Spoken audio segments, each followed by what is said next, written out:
क्या आप जानते हैं कि सभी नोटों पर क्यों लिखा रहता है कि मैं धारक को रुपए अदा करने का वचन देता हूँ? जानिए इसकी असली वजह। Indian currency note. आपने देखा ही होगा कि कागज के नोट पर एक लाइन लिखी रहती है, मैं धारक को रुपए अदा करने का वचन देता हूँ। यह लाइन 10 रुपए के नोट से लेकर 2000 रुपए के नोट पर लिखी रहती है। क्या आपको पता है कि इस लाइन का क्या मतलब है?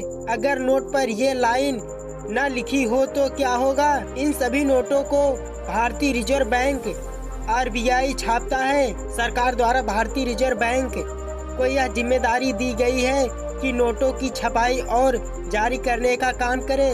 दरअसल जब RBI जितने मूल्य का नोट छापती है उतने ही मूल्य का सोना अपने पास रखती है और धारक को विश्वास दिलाने के लिए नोट पर यह लाइन लिखती है। एक तरह यह गारंटी है कि 100 या 200 रुपए के नोट के लिए धारक को 100 या 200 रुपए की देता है। क्या आप जानते हैं कि 1 रुपए के नोट पर गवर्नर का हस्ताक्षर नहीं होता है?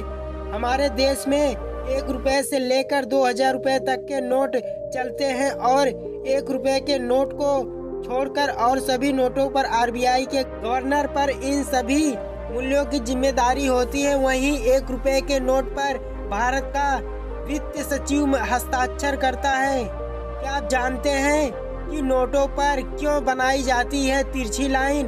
अगर आपने गौर किया होगा तो 100, 200, 500 या 2000 रुपए के नोट पर साइड में तिरछी लाइनें दिखती हैं। इन्हें ब्लीड मार्क्स कहा जाता है। ब्लीड मार्क्स को विशेष तौर पर नेत्रहीन लोगों के लिए बनाया जाता है। इन लकीरों को छूकर वो अंदाजा लगा सकते हैं कि यह कितने रुपए का नोट है।